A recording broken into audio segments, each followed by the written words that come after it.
किल्ले रायगडावरून आज मुख्यमंत्री देवेंद्र फडणवीसांनी केंद्रीय गृहमंत्री अमित शहांचं कौतुक केलं। यावेळी अमित शहांचा कणखर आणि कर्मठ गृहमंत्री असा उल्लेख फडणवीसांनी केला। त्यासोबत राज्यात महापुरुषांचा अवमान सहन केला जाणार नाही असा इशारा फडणवीसांनी दिला। तर दिल्लीमध्ये छत्रपती शिवरायांचं स्मारक झालं पाहिजे। त्याचबरोबर अरबी समुद्रातील स्मारकाचा निकाल हायकोर्टाच्या माध्यमातून निकाली काढू असं देखील मुख्यमंत्री फडणवीस म्हणाले।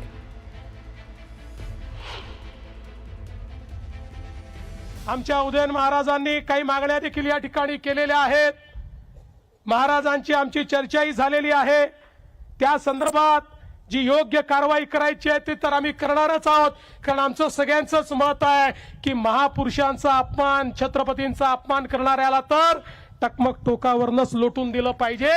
पण आपण लोकशाहीमध्ये आहोत, त्यामुळे लोकशाही अनुरूप या ठिकाणी नियम तयार करण्याचं काम हे आपण निश्चितपणे करू।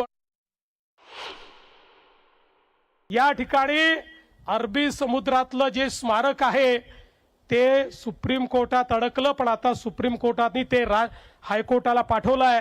महाराज, आपण महाराजांचे मावळे आहोत, हार मानणार नाही। हायकोर्टामध्ये लढून ते स्मारक आम्ही त्या ठिकाणी मोकळं करून घेऊ आणि कुठल्याही परिस्थितीमध्ये छत्रपती शिवरायांचे स्मारक झालं पाहिजे, हा प्रयत्न आपला असेल।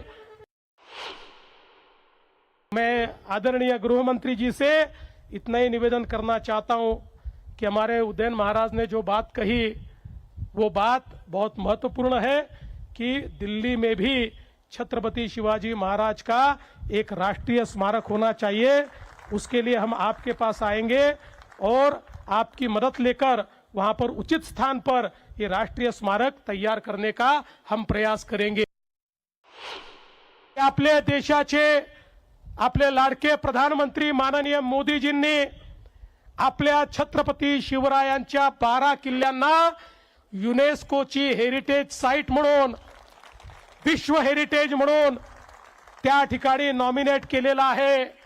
आता 18 ते 21 या कालावधीमध्ये फ्रान्समध्ये युनेस्कोच्या समोर आमचं प्रेझेंटेशन त्या ठिकाणी होणार आहे।